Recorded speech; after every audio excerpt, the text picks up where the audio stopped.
Welcome back to the channel. This is the Action Figure Grader, and we're going to look at mint on cards today, vintage Kenner stuff, and also some Palitoy Trilogos. And they are all over the place in terms of condition. We've got high grade AFA graded examples, and then we've got absolute beaters. For those of you that don't collect graded, we've got some really cheap beaters that I wanted to go through that, I mean, quite honestly, they were looking pretty tempting, just because I think it would be really cool to have some of these that are still sealed but absolutely crushed to death. So we'll take a look at those as well. So thanks as always for watching my channel. It's the afternoon and I've got the caffeine crashes going, so I figured I better make a video to help wake me up a little bit. And you guys allow this channel to be what it is today, so thanks so much for tuning in. Let's take a look. All right, so first is that seller over in the UK that no longer ships to the US. It's unfortunate because he keeps showing really amazing items that are at auction over in the UK. And the first one is a 12-back B Death Squad Commander graded AFA 80. And this is one that is suffering from a common condition that we talk about on the channel, and that is frosting. There's something about the Death Squad Commander, sometimes with Vader, I'm sure with other figures that don't, that are not on the top of my head right now. But the Death Squad Commander is one that gets this weird frosting. You can kind of see how the leg and up to the other leg, it's got frosting all over the figure. And the recent item that I found in my collection that had frosting that I forgot about, it already had frosting when I bought it, was a Trilogo Weequay. You don't usually see frosting on Trilogos, but I had an AFA graded Trilogo Weequay that I forgot when I bought it, it did have frosting on it. But this one had a lot more frosting than mine did, and this is a 12-back B Death Squad Commander. Now, it was graded AFA 80, but it's a single score. So keep that in mind, is that when you see these single scores, they were graded a long time ago, and things can change, and figures can degrade inside the blister. And that's what's happened most likely with this one. So punched example, that one sold at auction for 767 pounds, which is 1,021 US dollars. Old score AFA 80 12-back B. Same seller also had an AFA 80 12-inch Luke Skywalker. This is factory sealed AFA 80. That sold for 680 US dollars. That seems extremely cheap for an AFA 80. But that's what it, you know what? I take it back. This was a qualified. So that explains it. That explains it. I forgot that this one was a qualified example, meaning that it was no longer factory sealed, but unused contents inside. For some reason, my brain always thought it was a factory seal example when I started watching it, but it was qualified, which explains the price. If this was a factory sealed example with those same subscores, yeah, I would say it's going to be at least 1,000, right? It's got to be at least 1,000 for a 12-inch Luke AFA 80 factory sealed. But, to me, it presents the same. It's a qualified example. It's not going to be worth as much long-term, assuming that these items are worth more in the future. But from a presentation perspective, you really can't tell the difference. So if you're on a budget, but you like high-grade type stuff, maybe start to aim for some qualified grades for some of these items. But that is one where, the tape seals can dry out too.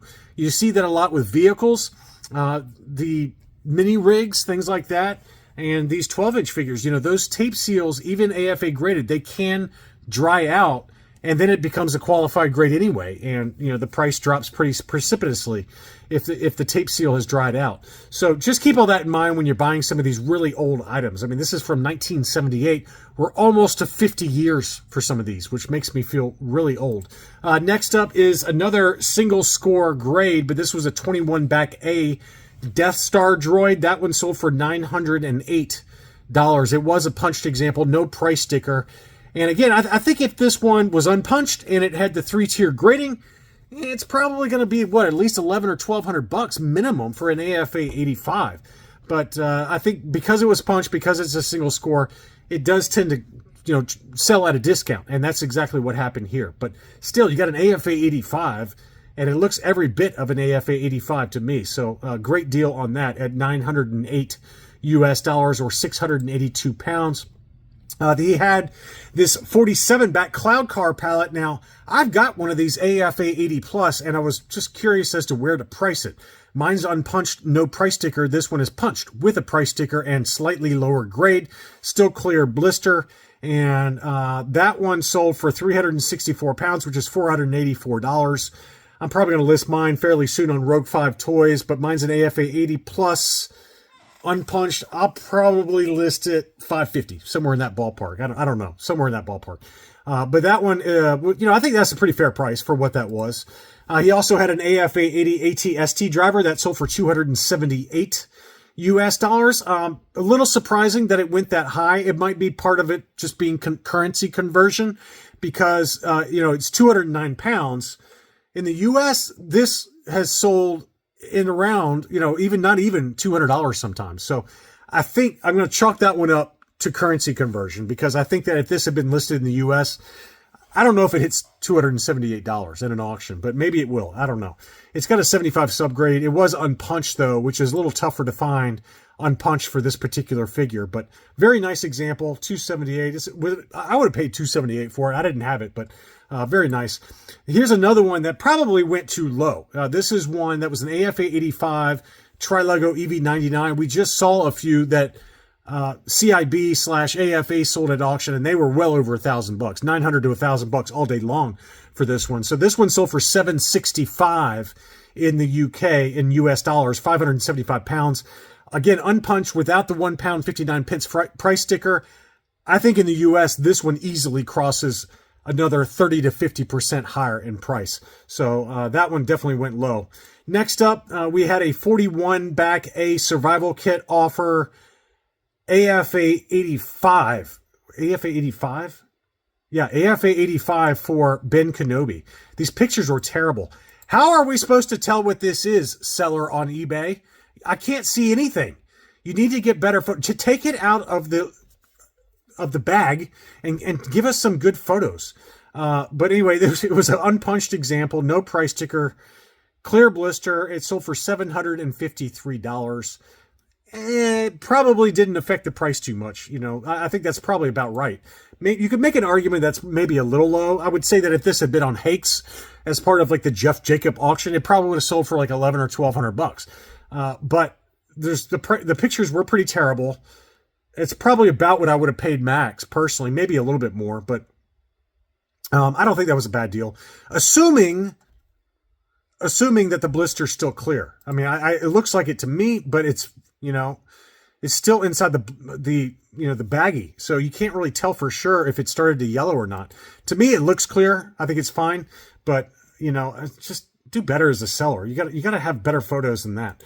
Next up, this was a good deal. This one was sold by that seller that we were talking about the other day on, I don't know what I think it was either a market update or a what to buy video, but she had this 48 back C Revenge of the Jedi Luke Skywalker X-Wing. And one of my Patreon supporters asked me to alert them if I saw a mid-grade ESB Luke X-Wing pop up.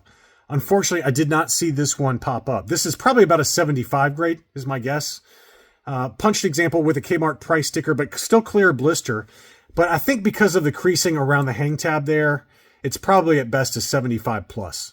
But it was still a very nice example and was only listed for 400 bones, which I thought was a great deal for a Luke X-Wing on the 48 back C. That's a really nice looking item there.